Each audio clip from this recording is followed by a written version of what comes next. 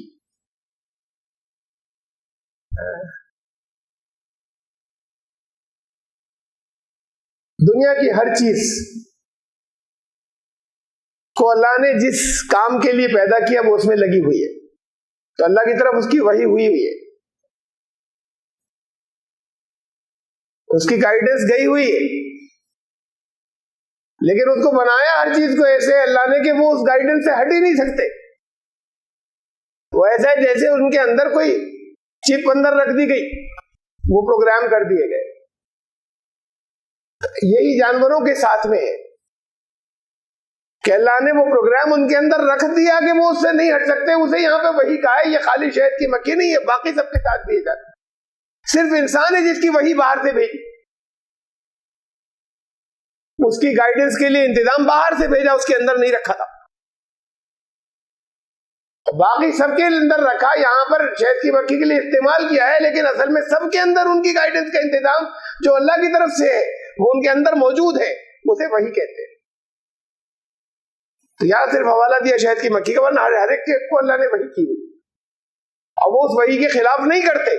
یہ صرف انسان خلاف کرتا ہے. اس کو وحی باہر سے دی جاتی ہے، پروگرام نہیں کیا گیا کہ تم اس کے مطابق عمل کرو، یہ ہے صحیح راستہ تمہارے لیے.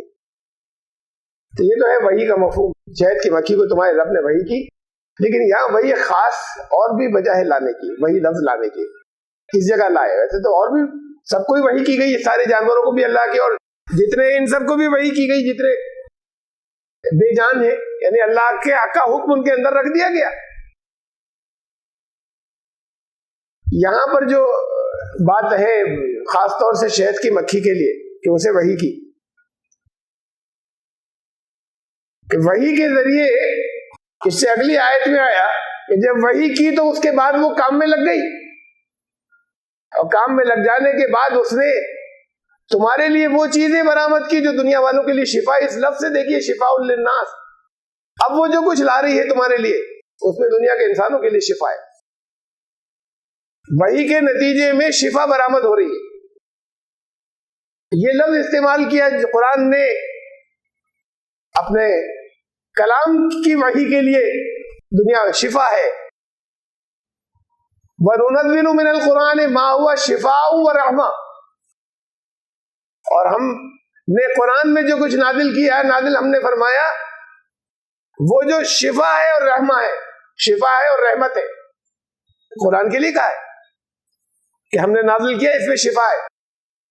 اشارہ ہے کہ اس بات کا کہ جب کائنات میں اللہ نے جس چیز کو جو کچھ دے رکھا ہے پروگرام، وہ اس کے مطابق کام کر رہے ہیں، تو وہ فائدہ فیض پہنچا رہے ہیں پھر دنیا کو.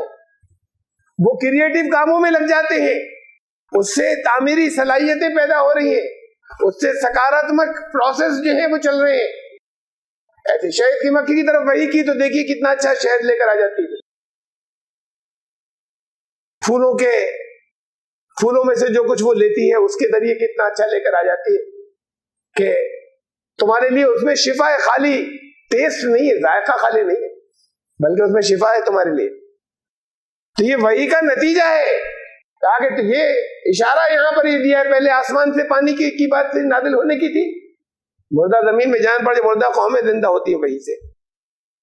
ایسی وحی کے مطابق انسان عمل نہیں کرتا. وحی کے مطابق اگر عمل کرے تو پھر اس کی جو بہترین صلاحیتیں ہیں وہ ایکسٹریکٹ ہو کر آ جائیں گی، جو اس کے لیے بھی نفع بخش ہوں گی اور باقی دنیا کی انسانیت کے لیے بھی نفع بخش ہوں گی، سب کے لیے شفا ہوگی. تو وحی کا لفظ اس جگہ پر استعمال کرنے کا جب غور و فکر کریں تو ایک مناسبت یہ ہے. اور پھر وہی بات کہ تشریح چلی آ رہی ہے نعمتیں گنانے کی کہ یہ نعمت، اس میں کہیں تمہارا کوئی ہاتھ ہے، تمہاری صلاحیتیں کسی جگہ. تم بہت سی جگہوں پر بہت سی نعمتوں کو تو کہہ سکتے ہو کہ میری صلاحیتوں کی، حالانکہ وہ صلاحیتیں اللہ کی دی ہوئی. انڈائریکٹ بات ہوگی، تم نے کہا میری صلاحیت تھی یہاں پر، شہد کے اندر تمہاری کیا صلاحیت تھی؟ کتنا بڑا انتظام کیا ہے اللہ نے، اتنا زبردست انتظام کیا ہے، حیرت انگیز. اس کو دیکھیں ذرا سا آپ، یہ شہد کی مکھی کا پروسیس، ایک بہت چھوٹا سا 1 منٹ کا ایک ویڈیو ہے. اب یہ شہد کی مکھی جو ہے، یہ پھولوں کے اوپر جو سینٹر میں جو پارٹ ہوتا ہے اس کے اگر اس کو مسلیں جو اندر سے وہ ہلکا سا رقصہ نکلتا ہے ہر پھول میں سے، اسے نیکٹر کہتے ہیں. وہ جو ہے یہ اس کی یہ لمبی سی اس کی ٹنگ ہوتی ہے، سونڈ اس کے اندر ڈالتی ہے، اس سے یہ سک کرتی ہے، نیکٹر کو لیتی ہے. اب یہ اس کے اندر جا رہا ہے، یہ جو بہت خوبصورت غذا یہ اس کے معدے کے اندر پہنچ رہا ہے، وہاں سے آتا ہے واپس شہد کی مکھی کے. یہ اسٹمک کے اندر ایک کمپارٹمنٹ ہوتا ہے شہد کا الگ، وہاں پر یہ جو اس میں سے آیا وہ تو میٹھا ہوتا ہے جو پھول میں سے آیا، یہ پھر یہ شوگر جو ہے یہ آرڈنری شوگر 2 طرح کی شوگر میں بدلتی ہے، وہاں پر گلوکوز اور فرکٹوز میں چینج ہوتی ہے 2 طرح کی شوگر میں. اب یہ شہد بن گیا، یہ پہلے وہ آرڈنری شوگر ہوتی تھی، یہ وہ لے کے آنے کے بعد اگلتی ہے وہاں پر اپنے منہ میں سے، یہ اس کے منہ میں سے گرائی، یہ واپس اپنے منہ میں سے اگلتی ہے. پھر وہاں کام کرنے والی دوسری مکھیاں ہوتی ہیں جو کارندے وہیں پر پلیس ہوتے ہیں، ان کی ڈیوٹی الگ ہوتی ہے جو باہر جاتی ہیں، یہ ہر ایک باہر نہیں جاتی، جو وہاں پر ہوتی ہیں پھر اس سے اگلا پروسیس وہ سٹارٹ کرتی ہیں اس کے ساتھ میں، وہ اس میں اس کے خشک کرتی ہیں، یہ پانی ہے اس میں سے باہر جا رہا ہے. اگر پانی اس میں واٹر کنٹینٹس کم سے کم 80% پانی ہوتا ہے، اس میں شہد میں 18% ہوتا ہے، جب وہ جب آتا ہے اس وقت اس کے اندر 80% پانی ہوتا ہے، تو پھر وہ ابھی پتلا ہوتا ہے، وہ تو یہ پروں کو چلا کر اس سے ہوا کرتی ہے کہ یہ ذرا جلدی اس کے اندر سے خشک جلدی ہو جائے. تو یہ سارے ورکرز ہوتے ہیں ان کے، اور یہ وہ سارے ورکرز اور یہ جتنی شہد کی مکھی لے کر آنے والی مکھیاں ہیں یہ سب مادہ ہوتی ہیں، نر نہیں ہوتے. یہ نر کا الگ مقصد ہوتا ہے، نر صرف نسل بڑھانے کا کام کرنے والے ہوتے اور کوئی کام نہیں ہوتا، یہ سب صرف مادہ مکھیاں کرتی، نر کام نہیں کرتے. ان کے پاس یہ شہد کی مکھی اکٹھا کرنے کا جو بیگ ہوتا ہے وہی نہیں ہوتا، وہ رس اکٹھا کرنے کا جو اسٹمک ہے وہ بھی نہیں ہوتا نر میں. یہ جو لفظ ہے اب یہ ہے دیکھنے کی بات، انتخذی، یہ کہ حاصل کرو یا بناؤ، اخذ کرو پیڑوں کے اندر اور پہاڑوں میں اور چڑھنے والی چیزوں میں، اپنے چھتے کا اپنے گھر ان سے اخذ کرو. انتخذی یہ مؤنث لفظ ہے یہاں عربی، یہ خاص طور سے جو میں توجہ دلانا چاہ رہا ہوں، یہ مؤنث آیا ہے انتخذی، یعنی مادہ کے لیے کہا جا رہا ہے. یہ نر مکھی کے لیے یہ لفظ نہیں بولا جا سکتا. یہ اتنا فرق رکھا ہے 1400 سال پہلے کہ یہ بات اس وقت لوگوں کو معلوم ہے کہ یہ مادہ مکھیاں کرتی ہیں، یہ نر مکھیاں نہیں کرتی. عربی زبان میں اور دنیا کی ہر زبان میں جہاں میسکولین اور فیمینین دونوں اکٹھے ہوتے ہیں، میلز اور فیمیلز بڑی تعداد میں، تو وہاں جب بولا جاتا ہے، جو بولنے کا ایڈریس دنیا کی ہر زبان میں، وہ بولنے کا ایڈریس ہوتا ہے جیسے ایڈریس کر رہے ہو آپ میلز کو، میسکولین کو، مذکر. اب تم سب لوگ یہاں سے جاؤ، یہ سب مذکر بولا جاتا ہے کہ تم سب یہاں پہ بیٹھے ہو، اگر عورتیں اور مرد دونوں بیٹھے ہو تو یہ بولی ایسے بولی جاتی ہے. یہ نہیں کہا جاتا کہ اگر مرد بھی بیٹھے ہو عورتیں بیٹھی ہیں تو یہ نہیں کہا جاتا تم سب یہاں بیٹھی ہو. بیٹھے ہو میں وہ بھی شامل ہوتی ہیں. اگر عورتیں ہیں تو کہا جائے گا تم سب یہاں بیٹھی ہو، مرد ہیں تو کہا جائے گا بیٹھے ہو، مکس گیدرنگ کے لیے کہا جائے گا بیٹھے ہو. یہ دنیا کی ہر لینگویج میں صرف جب خالی لیڈیز ہو تو کہا جائے گا بیٹھی ہو، تب مؤنث استعمال ہوتا ہے. قرآن نے یہاں فیمینین جینڈر مؤنث استعمال کیا ہے کہ صرف مادہ مکھیاں کرتی ہیں. یہ بات 1400 سال پہلے کسی کے معلومات کی نہیں تھی کہ یہ باریکی سے اس بات کو جاننا کہ صرف مادہ مکھیاں ہی شہد اکٹھا کریں گی، وہی ورکر ہوں گی. آگے بھی تم کلی پھر کھاؤ یہ کلی لفظ جو ہے یہ بھی مادہ کے لیے، یہ بھی فیمنن جینڈر کے لیے آیا، مؤنث لفظ ہے یہ. فسلوکی یہ بھی مؤنث لفظ ہے. یہ جو ایڈریس کیا جاتا ہے امر کا صیغہ ہے، یہ مؤنث کے لیے آیا ہے، یہ مذکر کے لیے نہیں آیا ہے. تو یہ بات بڑی واضح ہے کہ قرآن کے اندر یہ جو ایڈریس کیا گیا کہ ہم نے شہد کی مکھی کی طرف وحی کی تو اس کو ایڈریس کیا گیا یہ کہہ کر کہ یہ مادہ مکھی ہے. یہ اللہ کا کلام ہونے کی دلیل ہے. کسی جگہ کہیں ادھر سے ادھر ہٹنے کے ذرا سا بھی کہیں معمولی سا کوئی بھول سے لیکونا ہو جاتا، یہ رسول اللہ صلی اللہ علیہ وسلم کو یہ علم ہوتا کہ صرف مادہ مکھیاں کر رہی ہے، اور وہاں پر پھر یہ ابھی عام دیکھنے والوں کو تو پتہ ہی نہیں. یہ تو پھر اب بات کو پھر تحقیقات اور دیکھنا اور سب چیزوں کے بعد جب سائنس کا ڈیولپمنٹ ہوا تو معلوم ہوا کہ مادہ مکھیاں ہیں، یہ ساری کی ساری کام کرنے والی جتنی ہے. شہد اکٹھا کرنے والی بھی، وہ رس لانے والی بھی، اور پھر اندر جو اس کا پروسیس کرتی ہے وہ بھی سب برکت جتنی سب مادہ ہیں. یہ ان میں سے ایک بھی میل نہیں ہے. تو ایڈریسوں سے کیا ہے؟ اگر عام دیکھنے والے کو محسوس ہوتا ہے کہ اس میں نر مادہ کا، تو بات ذہن میں کسی کے آتی ہی نہیں کہ مکھیاں ہیں. کسی کے ذہن میں نہیں آتی کہ نر و مادہ کی مکس ہوں گی. تو پھر اس کے لیے جب مکس ہوں گی تو پھر اس کے لیے مذکر لفظ بولا جائے گا. یہاں ایک اسٹیپ بھی ادھر سے ادھر نہیں ہوتا. اب ایکوریسی سے نہیں ہٹتا. یہ قرآن کا اعجاز ہے، یا قرآن کا اللہ کے کلام ہونے کا ثبوت یہ چھوٹی چھوٹی سی چیزوں میں ملتا ہے کہ اس کے اندر اس بات کا خیال رکھا گیا. یہ اللہ کو معلوم تھا کہ مادہ مکھیاں ہیں، تو ان کو اگر کسی جگہ ایڈریس کرنے کا اگر بیان آیا ہے تو ایڈریس کیا گیا ان کو فیمنن جینڈر کے، مادہ کے. یہ کچھ نعمت کے بارے میں، کہ اس نعمت کے بیان کے بارے میں چند چیزیں ہیں، اس کے بارے میں شاید آپ نہیں جانتے. چھوٹی چھوٹی سی 2-4 چیزیں میں نے رکھی ہیں سامنے. ایک بار جب چھتے سے نکلتی ہے شہد کی مکھی تو 50 سے لے کر 100 پھولوں کا رس لے کر لوٹتی ہے ایک مرتبہ میں. بٹوین 50 to 100 پھولوں پہ الگ الگ بیٹھتی ہے. اب اس نے ایک ذرا سا رس چوسا ہے، اتنے 50 سے لے کے 100 پھولوں تک بیٹھنے کے بعد جب چھتے کو واپس جا رہی ہے، وہ اس کا جو بیگ تھا وہ اب بھرائے جا کر، وہ کتنا سا ہوتا ہے جو اس نے 50 سے لے کر 100 پھولوں تک جا کر بیٹھی. اس کا اندازہ اس سے لگے کتنا کم کوانٹٹی، کتنا کم ہوتا ہے. اس کا اندازہ اس سے لگائیں کہ پوری زندگی میں جو ایک ورکر مکھی ہوتی ہے وہ جتنا شہد بناتی ہے وہ ایک چمچے کا 12واں پارٹ پوری زندگی میں ایک مکھی اتنا شہد بناتی ہے. تو اللہ نے کتنا انتظام کیا ہے آپ کے لیے، کتنا شہد دنیا کے اندر استعمال ہو رہا ہے بے پناہ. پوری دنیا کے اندر شہد استعمال ہو رہا ہے تو کتنی مکھیاں رکھی اس پروسیس کے اندر اللہ نے. ایک مکھی اپنی پوری زندگی میں، ایک شہد کی مکھی جتنا شہد بناتی ہے وہ ایک چمچے کا 1/10 10واں حصے سے بھی کم. یہ پوری زندگی کی محنت ہے اس کی، اور لگاتار محنت لگی رہتی ہے، بالکل ریسٹ نہیں کرتی، بے پناہ محنت. اس کا میں کچھ آپ کے سامنے جھلک رکھ رہا ہوں. یہ بنانے کے لیے تقریباً یہ پوری زندگی میں تقریباً 5000 پھولوں سے وہ رس لیتی ہے. تب وہ ایک چمچے کا اتنا سا پارٹ، ایک چمچے کا اتنا سا پارٹ وہ پوری زندگی میں بنا پائی ایک مکھی شہد.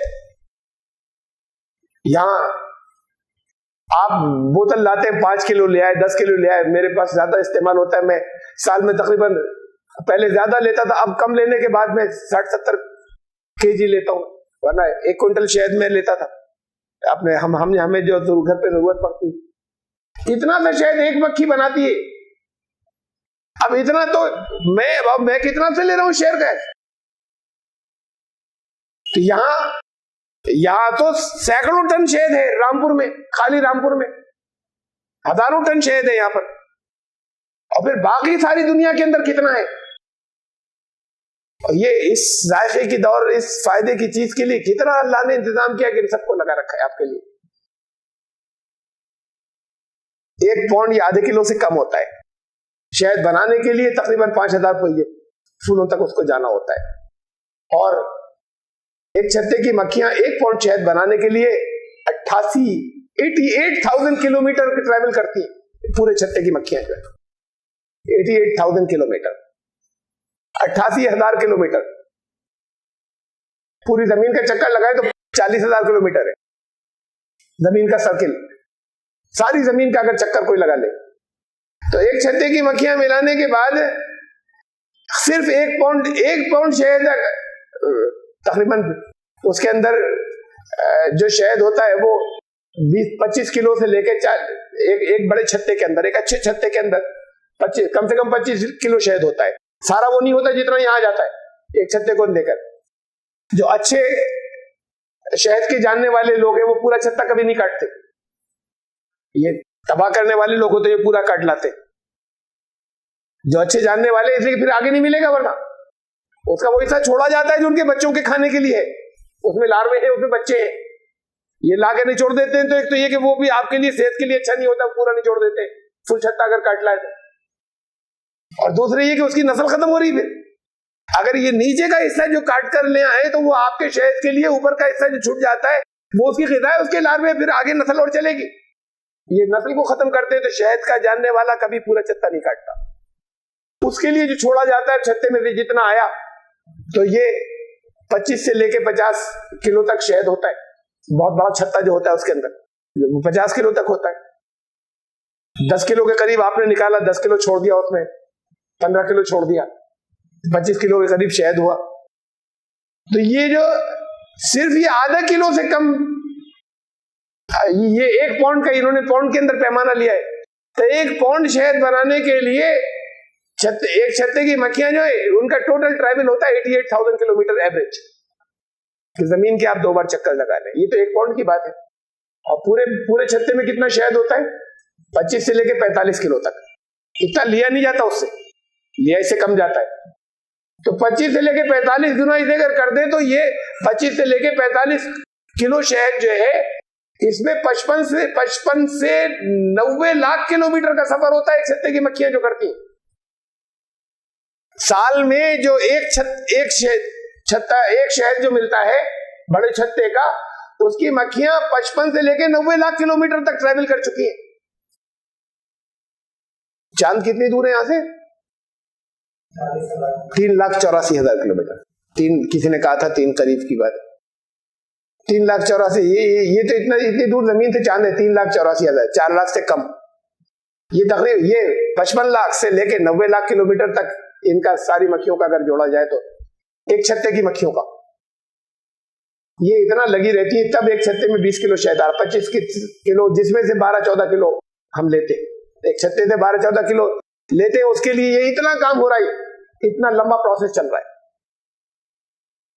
یہ بنا دیا قدرت نے. یہ چھوٹی چھوٹی سی مکھی ہے، یہ اتنا سا لے کر آتی پوری زندگی کے اندر 1.5 چمچ پوری اپنی زندگی کے اندر ایک مکھی جو ہے وہ اتنا سا شہد بنا پاتی ہے. اور آپ کا یہ اتنا سا شہد لینے کے لیے 5,000 پھولوں تک اس کو جانا ہوتا ہے. تقریباً 20 لاکھ ایک چھتے کے لیے تقریباً وہ 20 لاکھ پھولوں کے اوپر بیٹھتی ہے. کتنے پھول قدرت نے پھیلائے. یہ ایک چھتے کی بات ہو رہی ہے. یہ 15 کلو کے لیے 20 لاکھ پھولوں سے آتا ہے. وہ 20 لاکھ سے جو ایک چھتے کا یہ 12-14 کلو 15 کلو شہد جو ہے یہ 20 لاکھ پھولوں سے آتا ہے. کتنے پھول پھیلائے، کتنے مختلف تاثیروں کے پھیلائے. یہ شہد کی سب کی ایک تاثیر نہیں ہوتی. یوکلپٹس کا الگ ہے، اور زعفران کا الگ ہے، اور لائی کا الگ ہے، اور باقی جتنے پھلے لیچی کا الگ ہے. سب کے ٹیسٹ الگ ہے، سب کی تاثیریں الگ ہیں. یہ پروسیس اس کے اپنے اندر چل رہا ہے پیٹ کے اندر. وہاں خون سے بن رہا ہے دودھ جو آپ پیتے، اور یہاں وہ اس کی الٹی ہے. یہ اندر اسٹمک میں گیا ہے، وہاں سے واپس وہ اگلتی ہے. پھر اس کے بعد اس کے جو دوسرے ورکر شروع کرتے ہیں اس کے اوپر وہ اس کو منہ سے پیتے، اور منہ سے پینے کے بعد نکالتے ہیں. وہ اس کی پروسیسنگ اس کے بعد کرتے ہیں، جو اس کو ڈیوائڈ کرتے ہیں گلوکوز اور فرکٹوز کے اندر، وہ بھی اس کو منہ میں لے کر کرتے. وہ ہے اتنی صحت بخش چیز اور کوئی ذائقہ چیز اور آپ کے لیے شفا. اور یہ ایک مکھی اتنا سا کام کر پاتی اور لگی رہتی ہے. کتنی مکھیاں اللہ نے لگائی ہیں، اور کتنے پھول جو ان کے لیے بنائے ہیں جس کے اندر سے وہ یہ لیتی ہے. کہا یہ نعمت یہ تم کر سکتے تھے، تو تمہیں اللہ کی دی ہوئی. یہ بیان یہاں پر وہ چل رہا ہے، اس لیے میں نے اس کی ڈیٹیل اتنی اس لیے بتائی، ورنہ یہ نہیں بتاتا میں. یہ جو ڈیٹیل سی شہد کی مکھی کے بارے میں بتائی، اس وجہ سے بتائی کہ یہ اس کا بیان چل رہا ہے شروع سے کہ یہ تم کر سکتے تھے. یہ نعمت جتنی بھی تمہارے پاس نعمتیں ہیں وہ اللہ کی طرف سے آئی ہوئی ہے. تو اللہ نے کتنا زبردست انتظام کیا ہوا ہے انسان کے لیے کہ یہ ایک اچھی غذا فراہم ہونے میں شہد. یہ صرف ایک جگہ کے ایک چھتے کی مکھیوں کی بات ہو رہی ہے جو تقریباً 50,000 سے لے کے 70-80 ہزار تک ہوتی ہے. ایک چھتے کی، ایک بڑے چھتے کی مکھیاں کہ وہ اتنا سفر طے کرتی ہیں کہ آپ کا چاند جو ہے وہ 4 لاکھ کلومیٹر بھی نہیں ہے، وہ 70-80 لاکھ کلومیٹر سفر کرتی ہیں آپ ایک چھتے کا شہد دینے کے لیے. اور جس میں سے ایک مکھی جو ہے وہ اتنا سا دے رہی ہے کہ ایک چمچہ شہد بھی نہیں بنا پا رہی، لگی ہوئی لگاتار. یہ اللہ کی دی ہوئی نعمتیں ہیں. تمہارا کیا کنٹریبیوشن؟ جو آسمان سے پانی آیا ہے جس سے ڈرنکنگ واٹر فراہم ہو رہا ہے، تمہارا کیا کنٹریبیوشن ہے اس کے اندر؟ جو دودھ کی جو دھاریں نکالی ان سے خون و گوبر کے درمیان سے، اس میں تمہارا کتنا کنٹریبیوشن ہے؟ تم نے چارہ کھلایا، تم نے اسے پالا ہے، لیکن اصل میں یہ سارا پروسیس تو یہ اللہ کے پاس سے ہو رہا ہے. یہ بیان چل رہا تھا نعمتوں کا، اس میں شہد کی مکھی کے بیان کے بعد یہ پھر انشاءاللہ اگلی آیت جو ہے یہ آیت نمبر 70 سے زندگی رہی تو آئندہ درس شروع کریں گے. سبحان ربک.